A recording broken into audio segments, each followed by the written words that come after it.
आपका मेरे YouTube channel पर स्वागत है। आज मैं आपको राष्ट्रीय आय को मापने का जो इनकम मेथड है वो करवाने जा रही हूँ। तो नेशनल इनकम को मापने की जो आय विधि है उसमें हम कैसे नेशनल इनकम को मापते हैं। तो जैसा कि हमें नाम से ही पता है कि इनकम जितनी हमें हमारे देश में इनकम हुई है, देश की जो हमारी बाउंड्री होती है उसके अंदर की जो हम इनकम है पहले उसको निकालते हैं, और उसको जब निकालते हैं उसके बाद इसमें हम क्या कर लेते हैं, NIFA को ऐड कर लेते हैं, तो वो हमारी क्या बन जाएगी, नेशनल इनकम बन जाएगी। तो इसमें हमारा क्या होता है, इनकम मेथड में जो हमारे प्रोडक्शन के प्राइमरी फैक्टर हैं उनको जो उनकी सेवाएं वो प्रोवाइड करते हैं उनके बदले में मजदूरी, ब्याज, लाभ, लगान, इनके योगदान की गणना करके हम क्या करते हैं, राष्ट्रीय आय का माप करते हैं। तो इसमें हम नाम से विदित है इनकम, जो जो इन फैक्टर्स को इनकम प्राप्त हुई है उनको हम ऐड करेंगे तो उसके हिसाब से हम क्या निकाल पाएंगे, नेशनल इनकम को निकाल पाएंगे। तो इस विधि को हम क्या कहेंगे, डिस्ट्रीब्यूटेड शेयर मेथड भी कहते हैं। भी हर का अलग अलग हिस्सा है कि भूमि का है उसको लगान मिलता है, पूंजी है उसको ब्याज मिलता है, उसको मजदूरी मिलती है, इंट्राप्रेन्योर है उसको प्रॉफिट मिलता है। फैक्टर पेमेंट मेथड भी कहते हैं कि प्रोडक्शन के 4 जो फैक्टर हैं उनको उनके कार्यों के बदले पेमेंट की जाती है। तो ये है हमारा। अब इसमें हमारी क्या है, मेनली जो 5 चीजें हैं वो हम तो फर्स्ट बाय फर्स्ट हम उनको करते जाएंगे कि क्या क्या चीजें हम इसको ऐड करेंगे। तो पहला है कंपनसेशन ऑफ एम्प्लॉइज। तो कंपनसेशन ऑफ एम्प्लॉइज में हमारा क्या आता है, 3 चीजें हम शामिल करेंगे। कंपनसेशन ऑफ एम्प्लॉइज में पहला तो हमारा आता है सैलरी इन कैश। कैश के रूप में जो मिलती है। अब इसमें मैंने सैलरी शब्द लिखा है, यहाँ पर हमारा पेमेंट इन कैश भी हम लिख सकते हैं कि जो कैश के रूप में जो पेमेंट आती है इन कैश। ये पेमेंट 2 टाइप्स होती है। एक तो हमारा क्या होता है, वेतन होता है, और दूसरा हमारा क्या होता है, मजदूरी होती है। जो हमारा फिजिकल वर्क करते हैं उनको डेली क्या मिलती है, वेजेज मिलती है, तो इसके अंदर वो शामिल होती है। दूसरा जो हमारा महीने में एक बार मिलती है, जो मेंटली कार्य करते हैं उनको हमारा क्या मिलता है, वेतन मिलता है। तो इसमें हमारा पेमेंट इन कैश में हमारा ये आ जाता है। तो इसमें हमारा वेजेज एंड सैलरी 2 चीजें आती हैं। तो इसमें कंपनसेशन ऑफ एम्प्लॉय में दूसरा पेमेंट इन कैश, ये तो हमें कैश के रूप में मिलती है। दूसरा हमारा है पेमेंट इन काइंड्स। काइंड्स में जो मिलता है, काइंड्स का मतलब क्या है कि वस्तु के रूप में जो मिलता है। जिस प्रकार से एम्प्लॉयर जो है एम्प्लॉइज को मकान दे देता है, रहने के लिए ड्रेस ही दे देता है, उनके खाने पीने की व्यवस्था करता है, तो वो सारा क्या होता है, सैलरी इन काइंड्स। हमने भी देखा है कि जो एम्प्लॉय है, कई बार आपके घर में कोई मान लो एम्प्लॉयर की जगह कोई एम्प्लॉय है, तो एम्प्लॉयर उसको क्या कर देता है, कई बार दिवाली है उस पर गिफ्ट दे देता है, तो आपके घर में वो गिफ्ट लेके आते हैं, तो वो क्या है, वो भी क्या है, पेमेंट इन काइंड्स। जो पीएन वगैरह है उनको ड्रेसेज प्रोवाइड कर दी जाती है सरकार की तरफ से, तो वो भी सभी क्या आ जाती हैं, पेमेंट इन काइंड्स। फिर हमारा इसमें तीसरा जो आता है employer contribution in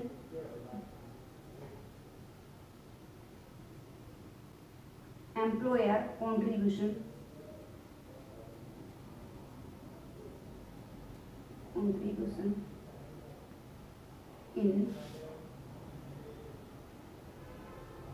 social securities. Social securities पर जो एम्प्लॉयर योगदान देता है। फॉर एग्जाम्पल्स, एक एम्प्लॉइज की 50,000 तनख्वाह, उस तनख्वाह में से जो एम्प्लॉयर है, एम्प्लॉयर क्या होता है, जो नौकरी देने का काम करता है, एम्प्लॉय क्या होता है, जो उसके अंडर नौकरी करता है, उसकी तनख्वाह में से यहाँ से वो क्या कर लेता है, उसके 500 रुपये प्रोविडेंट फंड में चले जाते हैं। तो वो 500 रुपये और 500 रुपये प्लस कौन डाल देता है, जिसने नौकरी दी है। एम्प्लॉयर क्या करता है, 500 रुपये इसमें डाल देता है, 500 रुपये उसकी पे में से कट जाते हैं। तो जो पे में से कटा है वो हम शामिल नहीं करेंगे, क्योंकि ये कौन सा है, इनकम मेथड है, और इनकम मेथड में से सिर्फ हम इनकम को शामिल करते हैं। ये इनकम उस एम्प्लॉई की क्या हो गया, जो 500 रुपये उसकी पे में से काटे गए वो उसके लिए क्या हो गया, एक एक्सपेंडिचर हो गया। हाँ, गवर्नमेंट ने या जो एम्प्लॉयर है उसने जो डाले हैं वो 500 रुपये हम शामिल करेंगे। तो ये जो हमारा है, ये हमारा employer contribution in social securities की सामाजिक सुरक्षा में मालिकों ने जो योगदान दिया। मालिक हमारी क्या हो सकती, जो जिसने हमें नौकरी दी है, वो कोई प्राइवेट व्यक्ति हो सकता है, वो गवर्नमेंट हो सकती है, कोई भी हो सकता है। तो वो जो योगदान देती है उसको हम क्या करेंगे, कंपनसेशन ऑफ एम्प्लॉइज में शामिल करेंगे। चौथा इसमें हमारा एक और चीज शामिल होती है, pension of retired person. Pension of retired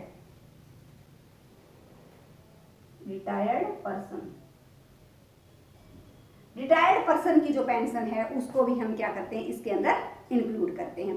देखो, एक तो होता है ये भी क्या है, उसके कंपनसेशन ऑफ एम्प्लॉइज है, क्योंकि उस रिटायर्ड पर्सन ने क्या दी थी, अभी जब वो जवान था, जब वो सर्विसेज कर रहा था, अपनी सेवाएं प्रदान की थी अपने एम्प्लॉयर को, लेकिन अब वो रिटायर हो गया तो उसको पेंशन मिलती है। तो वो उसकी गेन्ड इनकम है, उसने काम करके वो इनकम अर्जित की है, लेकिन इसमें सिर्फ और सिर्फ वही इनकम शामिल होगी जो हमारी अर्जित इनकम होगी, जो काम करके उसने प्राप्त की है।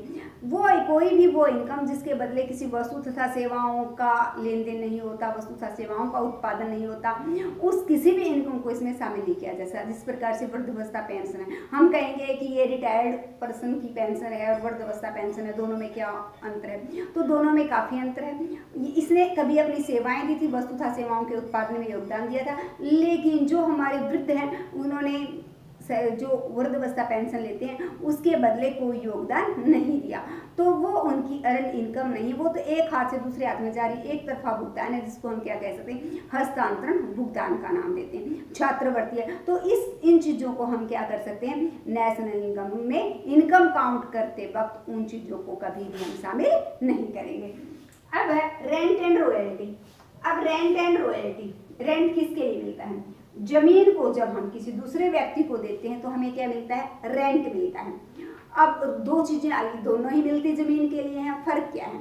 वैसे तो नॉर्मली ये भी कह दिया जाता है कि शॉर्ट पीरियड के लिए जब हम किसी दूसरे को जमीन देते हैं तो हमें रेंट मिलता है, और लॉन्ग टाइम पीरियड के लिए जब हम दूसरे को जमीन उधार देते हैं काम करने के लिए तो उसे हमें रॉयल्टी मिलती है। लेकिन नहीं, मैं थोड़ा सा इससे अलग जाना चाहूँगी। तो क्या होता है, रेंट होता है जमीन के ऊपर जो वर्क किया गया है, जमीन के ऊपर वर्क किया गया है, जैसे जमीन के ऊपर बिल्डिंग बनाई है और बिल्डिंग हमने किसी को उधार दे दी तो उससे जो किराया मिलता है उसको भी हम क्या कहते हैं, रेंट मिलता है। तो जमीन के ऊपर वर्क है, कोई खेती कर रहा है, हमने किसी किसान को अपनी खेती अपनी भूमि क्या कर दी, खेती करने के लिए दे दी, तो उससे भी हमें जो मिलता है उसको भी हम क्या कहते हैं, रेंट कहते हैं। लेकिन वो जमीन के ऊपर के कार्य के लिए हुआ, जमीन के अंदर जो कार्य किया जाता है उसके बदले में हमें जो मिलता है उसको हम क्या कहते हैं, रॉयल्टी कहते हैं। जैसे कि हमारी जमीन है, उसके नीचे कोल निकला है, पेट्रोल निकला है, या फिर सोना चांदी कोई भी हमारा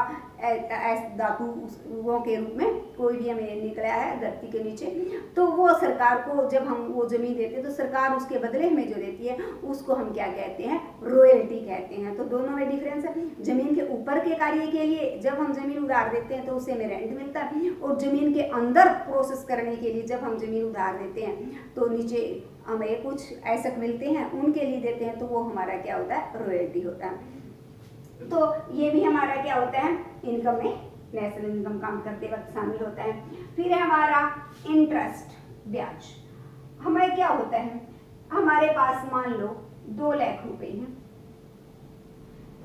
इसका प्रयोग या तो हम अपने किसी दोस्त को क्या कर देते हैं, उधार देते हैं, तो उससे हमें क्या मिलता है, इंटरेस्ट मिलता है, हमारी आमदनी का एक सोर्स हो गया। इसका यदि हमारे पास हम ये उधार नहीं देते, क्यों मिला, क्योंकि हमारे लिए अपॉर्चुनिटी कॉस्ट के कारण ही हमें मिला, क्योंकि यदि हम वो उसको उधार नहीं देते तो वो रुपया हम बैंक में जमा करवा के इंटरेस्ट ले सकते थे, या कहीं और इन्वेस्ट कर सकते थे, या हम कह सकते इससे बॉन्ड शेयर्स कुछ अन्य चीज़ हम खरीद के रख सकते थे, वहाँ से हम ब्याज कमा सकते थे, कोई ना कोई दूसरा कार्य कर सकते थे, तो हमारे पास अपॉर्चुनिटी थी। लेकिन अब यहाँ हमने उधार दे दिया तो हमारे लिए अपॉर्चुनिटी क्या होगी, वो खत्म होगी। तो अपॉर्चुनिटी कॉस्ट के कारण हमें इंटरेस्ट मिलता है। तो ये हमारा जो इंटरेस्ट है वो भी हमारी इनकम का नेशनल इनकम निकालते वक्त उसके अंदर शामिल होगा। फिर अगला है हमारा प्रॉफिट। प्रॉफिट हमारा क्या है कि जो लाभ है, कोई भी व्यक्ति जब इन्वेस्ट करता है तो किसके लिए करता है, प्रॉफिट गेन करने के लिए करता है। तो प्रॉफिट से यहाँ हमारा अभिप्राय सिर्फ नेट प्रॉफिट से होगा। तो नेट प्रॉफिट में क्या क्या चीजें इंक्लूड होती हैं, देखो तो नेट प्रॉफिट है, उसमें हमारी जो 3 चीजें शामिल होती हैं, एक पहला है कॉर्पोरेट टैक्स। कॉर्पोरेट टैक्स, तो कॉर्पोरेट टैक्स है, कॉर्पोरेट टैक्स क्या है, जो प्रॉफिट कमाती है कंपनियां उन पर सरकार क्या लगाती है, टैक्स लगाती है। उस टैक्स को हम क्या कहते हैं, कॉर्पोरेट टैक्स कहते हैं। तो ये प्रॉफिट का ही हिस्सा है, क्योंकि इसको किस में से दिया जाता है, प्रॉफिट में से ही दिया जाता है। दूसरा हमारा क्या है, डिविडेंड है। डिविडेंड है, डिविडेंड क्या होता है, मान लो कंपनी के बहुत सारे शेयर खरीदने वाले शेयर होल्डर, या हम कह दे 2 व्यक्तियों की कंपनी की कि 2 व्यक्ति हैं जिनका हिस्सा है, तो जब वो प्रॉफिट को आपस में बांटा जाता है तो उसको हम क्या कहते हैं, डिविडेंड कहते हैं। तो तीसरा हमारा है अनडिस्ट्रीब्यूटेड।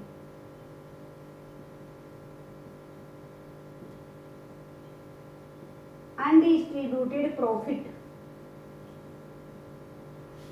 अनडिस्ट्रीब्यूटेड प्रॉफिट वो प्रॉफिट जो बांटा ही नहीं है, क्योंकि कंपनियां क्या करती हैं, फ्यूचर्स को ध्यान में रखकर कि फ्यूचर में ऐसे भी खर्चे हो सकते हैं, अचानक कोई खर्चा आ सकता है, कोई मशीन टूट सकती है, अनएक्सपेक्टेड जो खर्चे होते हैं उनके लिए पहले बगैर बांटने से पहले कुछ बचा के रख लेती है, तो उसको हम क्या करेंगे, अनडिस्ट्रीब्यूटेड प्रॉफिट है। फॉर एग्जाम्पल्स, एक कंपनी क्या है 50,000 रुपये मुनाफा कमाती है, उसमें से वो क्या कर देती है, 10,000 रुपये कॉर्पोरेट टैक्स की दे देती है, और 10,000 रुपये कॉर्पोरेट टैक्स के देने के बाद 40,000 बचे।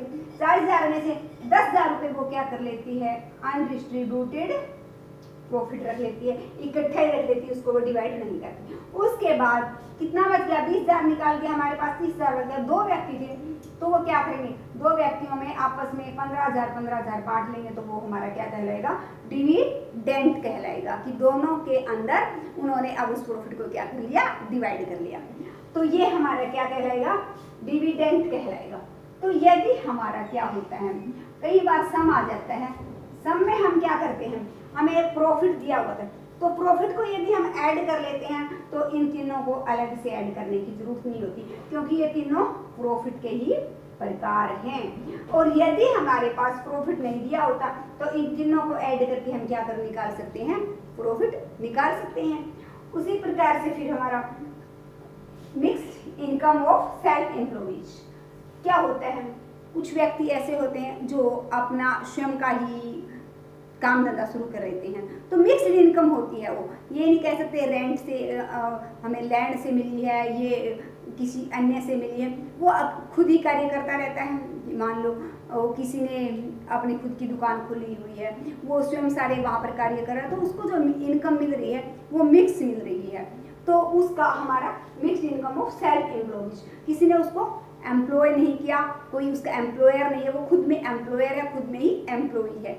तो जिस प्रकार छोटे मोटे दुकानदार होते हैं तो उनको भी क्या होती है, मिक्स इनकम प्राप्त होती है। वो जो सारे कार्य हैं खुद कर रहे हैं, मान लो किसी कोई ढाबा चला रहा है, वहाँ पर वो चाय बनाने का कार्य है, चपातियाँ बनाने का, सेफ का छोटा मोटा जो कार्य है वो खुद कर रहा है, तो वहाँ पर उसको मिक्स्ड इनकम मिल रही है, उसको हम कहते हैं mixed income of self employees. उसको हम अलग नहीं कह सकते भी ये उसको रेंट से मिली है, ये उसको इंटरेस्ट के रूप में मिली है, नहीं, वो सारा कार्य अपना खुद की पूंजी लगाई हुई है, सारे कार्य कर रहा है, तो उसको मिक्स्ड इनकम है, तो ये इसके अंदर शामिल है। तो अब हमारे समझने लायक बात क्या है कि हम 5 चीजों को शामिल करेंगे। किन चीजों को, 5 चीजों को शामिल करेंगे।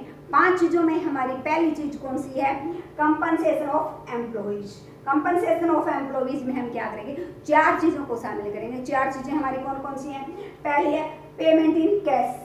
कैश के रूप में जो पेमेंट होती है वो 2 प्रकार की होती है, एक हमारी क्या है, सैलरी है, और दूसरी हमारी वेज है।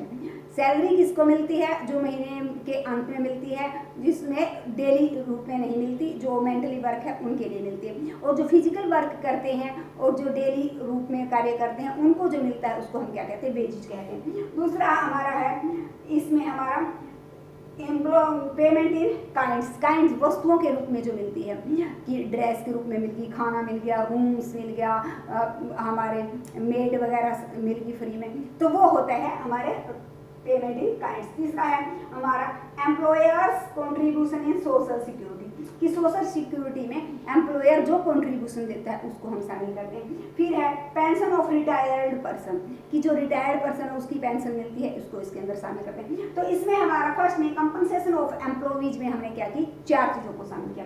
दूसरा है रेंट और रॉयल्टी, धरती के ऊपर जो कार्य होते हैं उसके लिए जब हम किसी जमीन किसी दूसरे को देते हैं तो उसको रेंट कहते हैं, और धरती के अंदर जो कार्य किए जाते हैं उनके लिए जब हम जमीन किसी दूसरे को देते हैं तो उसको हम क्या कहते हैं, रॉयल्टी कहते हैं।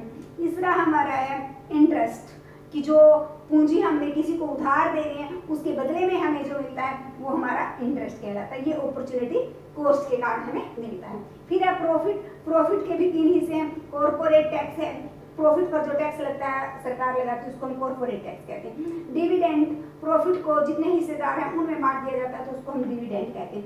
अनडिस्ट्रीब्यूटेड प्रॉफिट क्या होता है, कि अभी प्रॉफिट को बांटता नहीं है, उसका कुछ हिस्सा हम बगैर बांटे ही क्या रखते हैं, कंपनी के फ्यूचर्स डेवलपमेंट के लिए रख लेते हैं, तो उसको कहते हैं। इनकम ऑफ सेल्फ एम्प्लॉयज, तो सेल्फ एम्प्लॉयज की जो इनकम होती है वो मिक्स्ड इनकम होती है, उसको हम अलग अलग क्लासीफाई नहीं कर सकते कि उसको भूमि से मिली है, ये पूंजी से मिली है, ये लाभ के रूप में, वो सारे उसके कामों का मिक्स्ड योगदान है, तो वो होता है। तो इन 5 चीजों से को मिलकर जब हम इन 5 चीजों को ऐड करेंगे तो वो हमारे देश के अंदर की क्या आ गई, इनकम आ गई। तो देश के अंदर की इनकम आ गई। अब इसमें हमारा क्या होता है, हम 12th क्लास के लिए कर रहे हैं, तो इसमें कई बार क्या होता है, रेंट एंड रॉयल्टी, इंटरेस्ट और प्रॉफिट, इन तीनों को इकट्ठा हम क्या कहेंगे, ऑपरेटिंग सरप्लस कहते हैं।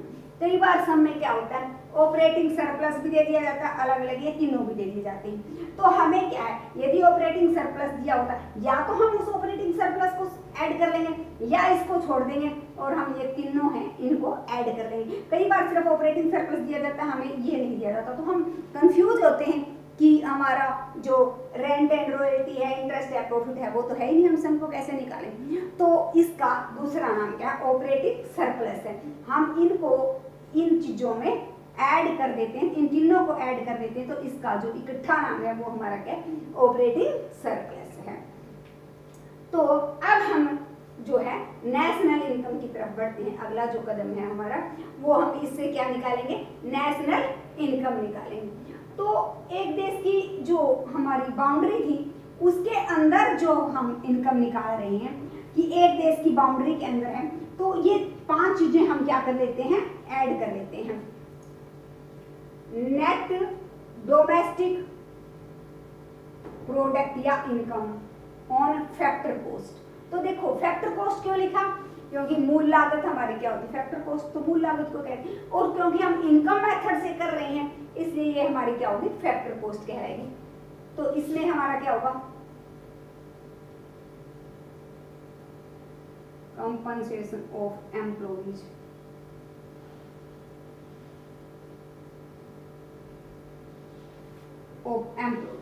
दूसरा आप ऑपरेटिंग सरप्लस लिख सकते हैं, या ऑपरेटिंग सरप्लस भी नहीं लिखना चाहते तो हम दूसरे में क्या लिख सकते हैं, पहला कंपोनेंट हमने ये कर दिया, दूसरे में हम रेंट एंड रॉयल्टी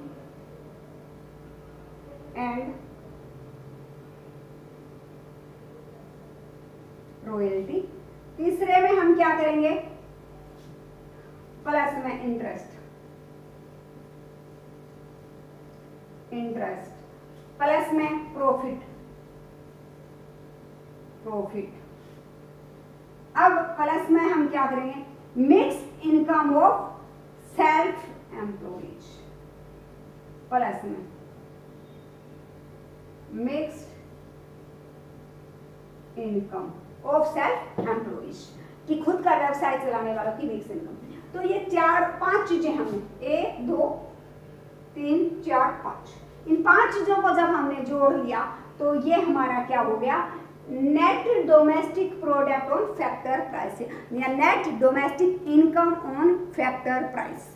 लेकिन हमें तो जब हम इनकम की बात करते हैं तो हमारा क्या अभिप्राय है, नेट नेट डोमेस्टिक नहीं, क्या आएगा, net national income on factor price, हमें ये निकालनी होती है। तो अब हमारा ये चीज आ चुकी है, देश के अंदर अंदर की आय तो हमारी आ चुकी है, लेकिन हमारे कुछ व्यक्ति जो हैं इससे बाहर ब्रोड में भी क्या गए हुए हैं, काम करने के लिए गए हुए हैं, वहाँ से वो क्या लेते हैं, इनकम लेके आते हैं। हमारे कोई अमेरिका गया हुआ है, कोई जापान गया हुआ है, इटली, सारी दुनिया में गए हुए हैं, तो वहाँ से 4 फैक्टर्स का प्रयोग करके जो इनकम वो लेके आते हैं, मानो हम 200 करोड़ रुपए लेके आए अपने 4 फैक्टर्स का प्रयोग करके, और विदेशी हमारे देश में तो नॉर्मली है कि विदेशी हमारे देश से कम लेके जाते हैं, हम ज़्यादा गए हुए हैं, विदेशी हमारे देश में कम आए हुए हैं, और विदेशी हमसे 100 करोड़ रुपए लेके गए। तो ये हमारा जो अंतर है 100 करोड़ रुपए का, ये क्या कहलाएगा, NIFT, net income from abroad. तो इसको हम क्या कर देते हैं, शामिल कर देते हैं, net national product on factor cost. तो फैक्टर कॉस्ट पर नेट नेशनल प्रोडक्ट निकालते हैं। तो इन चीजों को अलग से लिखने की जरूरत नहीं है, या ये सारी चीजें लिख के प्लस में NIFA कर सकते हैं, या ये नहीं लिखना तो अब हम क्या कर देंगे, net domestic product on factor cost plus में NIFA। तो इस प्रकार से हम क्या करेंगे, जो है इनकम मेथड से क्या करेंगे, नेशनल इनकम निकालेंगे।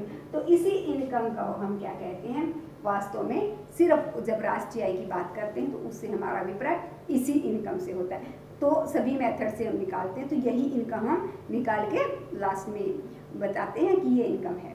तो थैंक्स फ्रेंड्स।